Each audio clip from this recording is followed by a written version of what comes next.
Welcome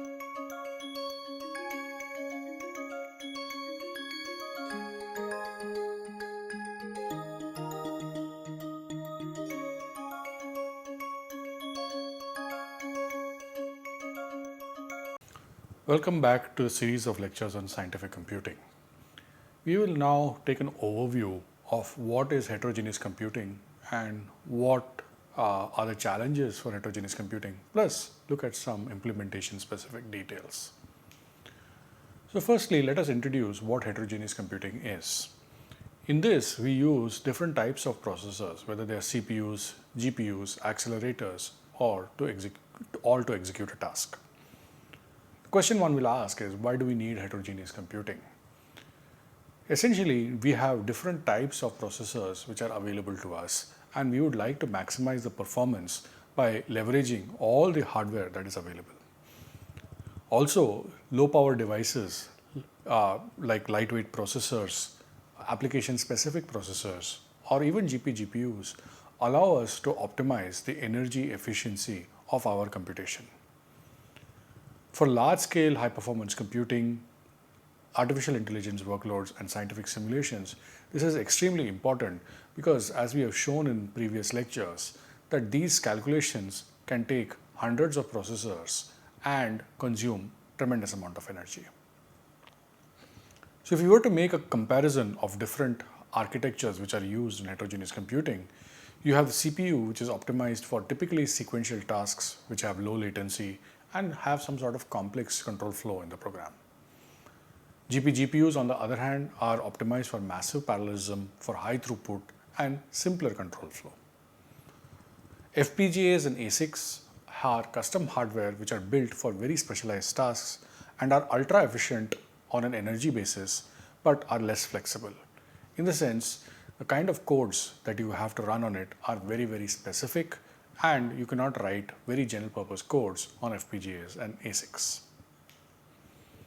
So what are the challenges that we face when we have heterogeneous computing? One of the main things that we will hit is programming complexity. Because there are multiple programming models, that means we'll have to program for the CPU separately, for the GPU separately.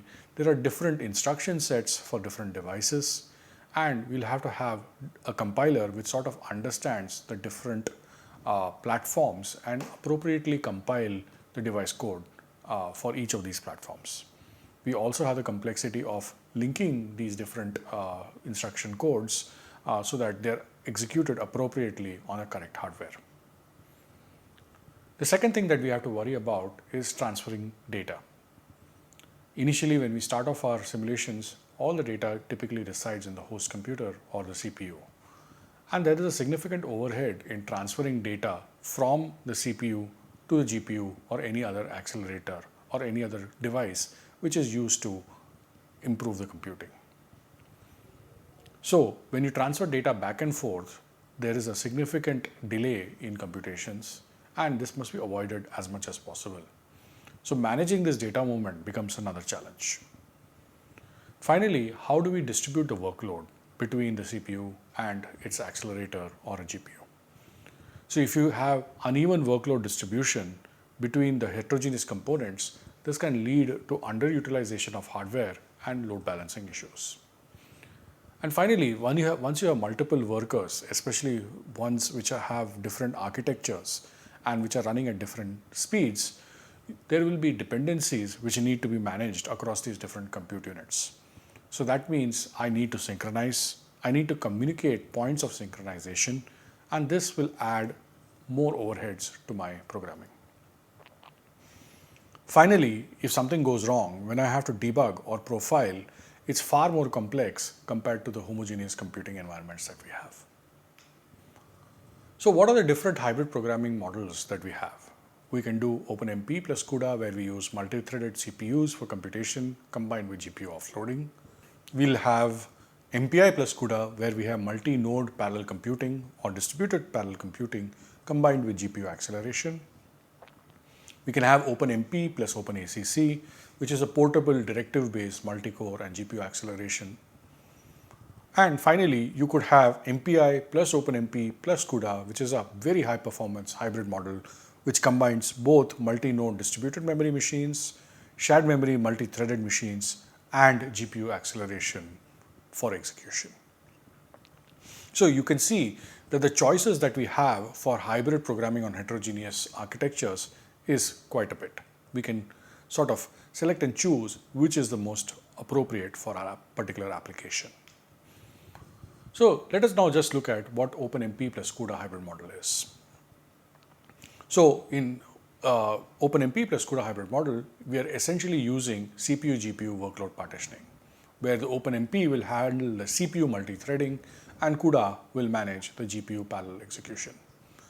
For example, if you were to use a code which uses OpenMP directives for parallelizing on the CPU, and each of those threads are now calling CUDA kernels for the GPU parallel execution working on different data sets. So that will be a simple example of how to use OpenMP plus the CUDA hybrid model. Similarly, you could have an MPI plus CUDA hybrid model, which is essentially for the very large scale multi-node GPU acceleration. For example, if you have GPUs connected to several distributed nodes and you would like to use multiple GPUs, then you can use the MPI plus CUDA hybrid model for doing distributed memory plus GPU acceleration. In this case, the MPI will handle the communication between distributed nodes, and then CUDA will accelerate computations within each node. An example code could be where, if you remember the Laplace calculation, where we had taken strips of the different domain and given it to different MPI processes, but within each MPI process, the compute of the successive over relaxation can be accelerated through CUDA execution. So you'll write a CUDA kernel to accelerate the compute of the averaging of the 4 points, and you will distribute the strips using MPI. Similarly, you can do OpenMP plus OpenACC, a hybrid model. This is again a portable parallel computing across CPU and GPU, where we use OpenMP threads for multi-core CPU execution, and we use OpenACC directives for GPU offloading. This makes it easier. Instead of writing very specific low-level CUDA kernels, we'll have OpenMP threads which will then call OpenACC directives for GPU offloading. Each thread will be then able to call a GPU kernel. This is pretty useful typically if you have multiple GPUs on a shared memory machine.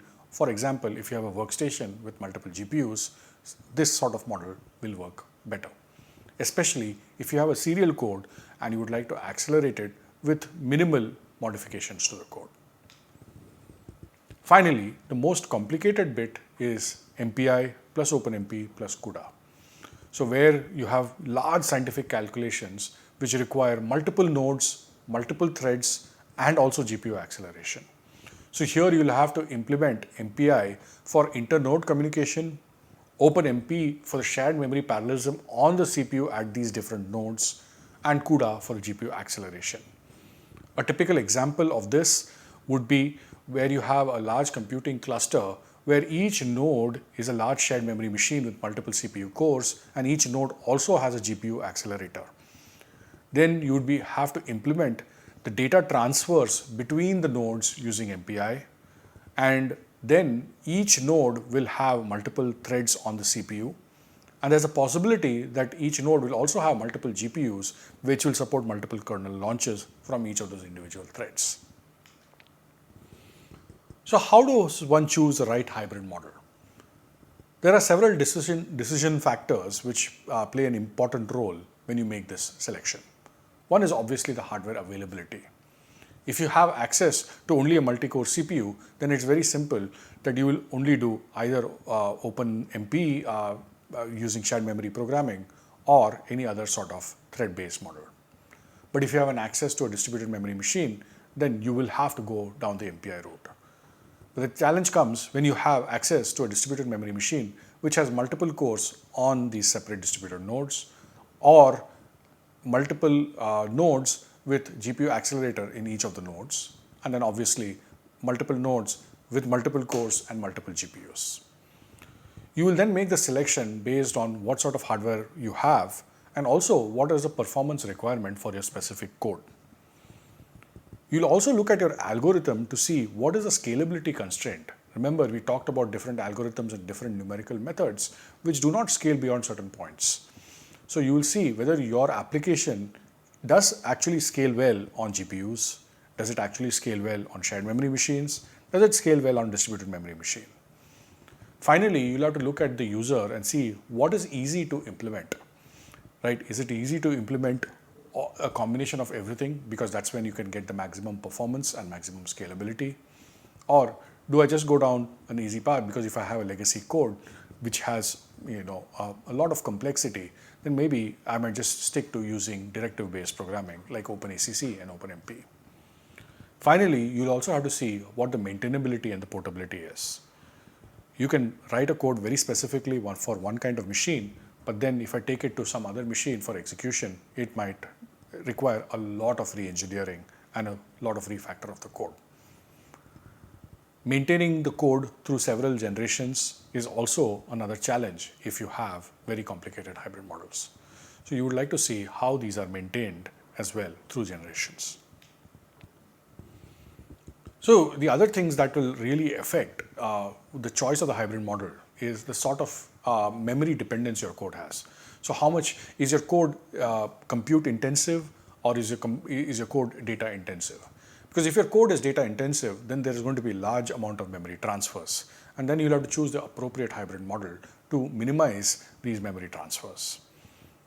If your code is more compute intensive, then you'll have to make another design choice to see how much, to see how you can maximize the compute and then minimize the memory transfer. You'll have to look at concepts like threat divergence and load balancing to see if you're doing unstructured problems. If you're distributing the problem over a large set of distributed nodes, then you'll have to keep in mind what the communication overhead is for MPI. You'll have to look at the kernel optimization when you're doing GPU acceleration by looking at the size of the problem that goes into the GPUs to see whether the symmetric multiprocessors of the GPUs are properly occupied and full at every time the kernel is invoked, to also to see whether the memory is optimally utilized in a GPU. And especially this comes to head when you have multiple GPUs and multiple nodes working together. So when you're doing GPU programming, you need to obviously overlap the kernel execution with memory transfers. So let's say that you're doing the execution for one particular function. It should be possible to transfer data for the next function that needs to be executed parallelly. So using multiple CUDA streams to manage this concurrent execution is important. This reduces idle GPU cycles and improves throughput, and you can do this by launching multiple kernels asynchronously.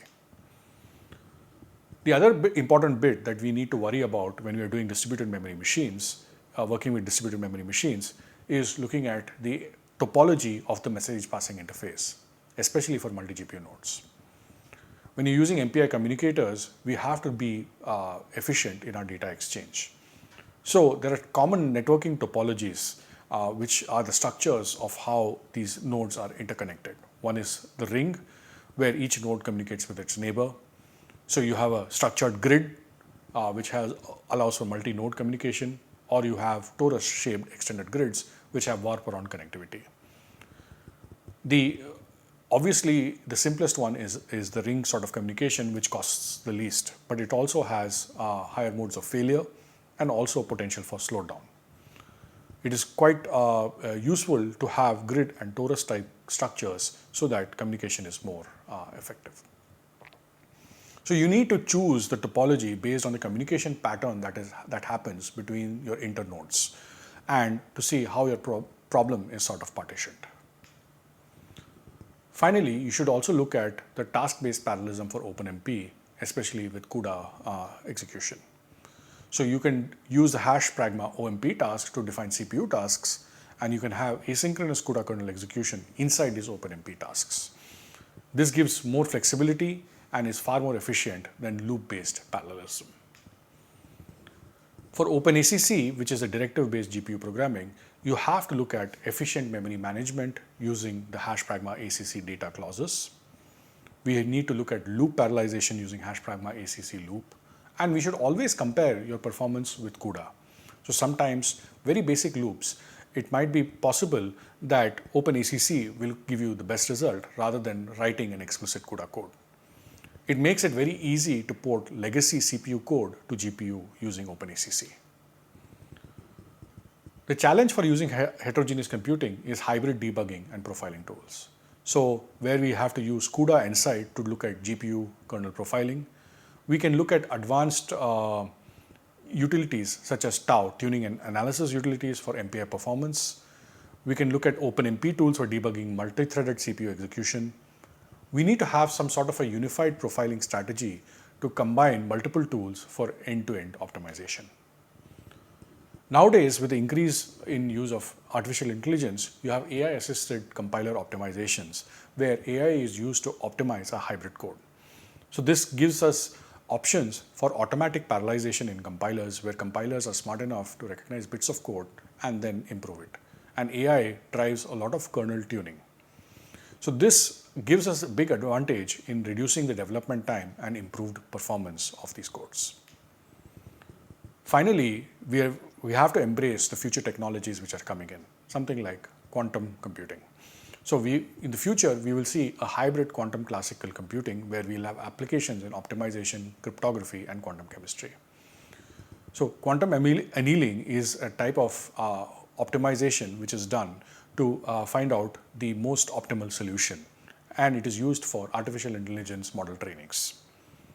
So in the future, we can expect to couple quantum computing with regular microprocessor-based computing and come up with quantum hybrid computing.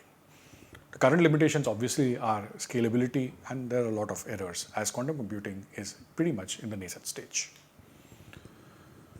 Finally, to make all these heterogeneous programming models to work, you need unified programming models which will run effectively across CPU, GPU, and other accelerators. So there are certain frameworks which like SYCL, COCOS, or OneAPI, which provide a unified abstraction for heterogeneous computing. So the advantage of these sort of systems is that it gives you portability across different architectures, and you can get one unified framework for writing code across CPUs, GPUs, and FPGAs. The future direction is that you would be pushing towards more such unified programming models. Thank you.